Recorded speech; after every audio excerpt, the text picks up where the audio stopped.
बिस्मिल्लाहिर्रहमानिर्रहीम। Dear students, उम्मीद करता हूँ आप सब लोग खैरियत से होंगे। स्टूडेंट्स, आज की इस वीडियो में हम एक्सरसाइज नंबर 8.1 का क्वेश्चन नंबर 5 सोल्व करने जा रहे हैं।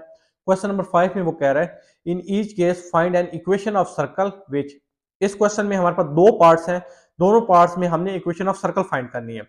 और पार्ट ए में हमारे पास इंफॉर्मेशन गिवन है कंटेन्स द पॉइंट 2, 6, 6, 4 कि ये जो हमारा सर्कल है ये दो पॉइंट्स कंटेन कर रहा है 2, 6 and 6, 4 and it has its center on the line 3x plus 2y minus 1 equal to 0। और इस सर्कल का जो सेंटर है वो लाई कर रहा है line 3x plus 2y minus 1 equal to 0 के ऊपर। सो सबसे पहले इक्वेशन ऑफ सर्कल लिखी है x square plus Y square plus 2gx plus 2fy plus c equal to 0। इसे इक्वेशन स्टार कह लें। असल में हमने करना क्या है, हमने g, f और c की वैल्यू सबसे पहले फाइंड आउट करनी है और ये कांस्टेंट होते हैं। जब इनकी वैल्यूज हम फाइंड आउट कर लेंगे फिर इस इक्वेशन में हम जी, एफ और सी की वैल्यूज पुट कर देंगे तो जो हमारे पास आंसर होगा वो हमारी रिक्वायर्ड इक्वेशन ऑफ सर्कल होगी। सो हमारे पास अब जो इन्फॉर्मेशन गिवन है पॉइंट ए में, पार्ट ए में, उसको हम यूज करते हैं। सबसे पहले जो हमारे पास पॉइंट है 2, 6, इसको मैंने पॉइंट ए कह लिया, इसको हम कंसिडर कर लेते हैं। इसमें x 2 है, y हमारे पास 6 है। हमने सेम मेथड करना है जो हमने क्वेश्चन नंबर 4 में किया था। वहां पे हमारे पास 3 पॉइंट्स गिवन थे। सो तीनों पॉइंट्स को स्टेप बाय स्टेप हमने क्या किया था, ये जो इक्वेशन ऑफ सर्कल होती है इसमें x और y की वैल्यूज पुट की थी। उसकी मदद से हमने g, f और c के जो कांस्टेंट है वो फाइंड आउट कर लिए थे। लेकिन यहाँ पे हमारे पास दो पॉइंट्स हैं, तो दो पॉइंट्स के लिए हम दो इक्वेशन पहले लिख लेंगे।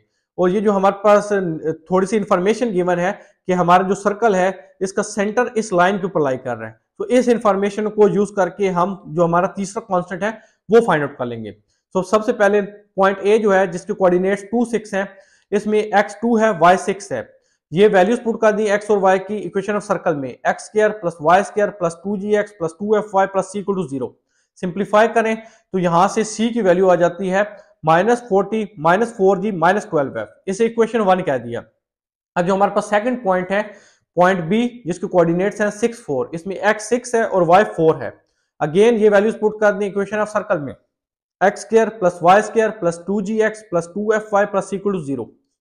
सिंप्लीफाई करें और एक ये काम आप कर लें कि यहाँ पे जो इस इक्वेशन में c है उसकी जगह ये वैल्यूज पुट कर दें जो हमने इक्वेशन 1 में निकाली है c की, -40 -4g -12f। जब आप इसको सोल्व करेंगे, सिंप्लीफाई करेंगे तो आपके पास ये बन जाएगा 12 plus 8g -4f equal to 0। यहाँ से 4 कॉमन ले लिया, राइट साइड में जब 4 जाएगा 0 के नीचे डिवाइड होगा तो 0 ही आंसर आएगा। और यहां से f की वैल्यू आ जाएगी 3 प्लस 2g, इसे इक्वेशन 2 कह दिया।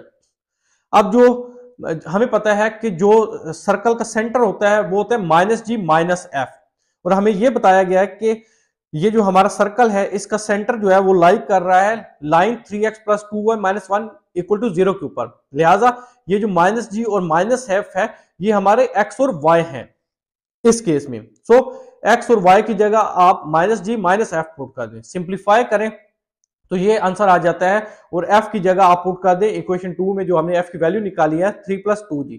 सो ये -7g -7 इक्वल टू 0 आ जाता है। सो ये बन जाएगा -7g equal to 7। So g equal to -7 divide by +7 divide by 7 -7। So g equal to -1 आ जाएगा।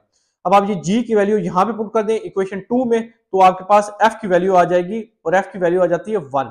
अब आप ये जो है f और g की वैल्यूज इक्वेशन 1 में पुट कर दें तो आपके पास c का आंसर आ जाएगा जो कि -48 आ जाते हैं। अब f, g और c की वैल्यूज आप इक्वेशन स्टार में पुट कर दें, सिंप्लीफाई करें तो आपके पास जो रिक्वायर्ड इक्वेशन ऑफ सर्कल आ जाएगी वो आ जाएगी x square plus Y square minus 2x plus 2y minus 48 equal to 0। यहां हमारा पार्ट ए जो है वो कंप्लीट हो जाता है। नेक्स्ट पार्ट बी है contains the point 4165 and has its center on the line 4x plus y minus 16 equal to 0। Equation of circle लिख ली, X square plus Y square plus 2gx plus 2fy plus c equal to 0। इसे equation star कह दिया। सबसे पहले जो पहला point है 41, इसको पॉइंट ए कह लिया, इसमें x 4 है y 1 है, x equal to 4 y equal to 1 put कर दिया इक्वेशन ऑफ सर्कल में, x square plus Y square plus 2gx plus 2fy plus c equal to 0। इसको सिंप्लीफाई किया तो यहां से c की वैल्यू आ गई -17 -8g -2f और इसे इक्वेशन 1 कह दिया। अब जो नेक्स्ट पॉइंट है हमारे पास 6, 5, इसको पॉइंट बी कह दिया है। इसमें x की वैल्यू 6 है और y की वैल्यू 5 है। अब ये x इक्वल टू 6 और y इक्वल टू 5 पुट कर दिया इक्वेशन ऑफ सर्कल में। सो ये बन गया A square plus B square plus 2ab plus 2gx plus 2fy plus c equal to 0। यहाँ पे c की जगह ये वैल्यू पुट कर दी जो हमने इक्वेशन 1 में निकाली है, -17 -8g -2f। सिंप्लीफाई किया सो ये बन जाता है 44 plus 4g plus 8f equal to 0। यहाँ से 4 कॉमन ले लिया, ब्रैकेट में आ गया 11 plus g plus 2f equal to 0। Right side पे 0 के नीचे जब 4 चला जाएगा तो वो 0 ही हो जाएगा। तो यहाँ से g की वैल्यू निकाल ली, वो आ गई -2f -11 और इसे इक्वेशन 2 कह दिया।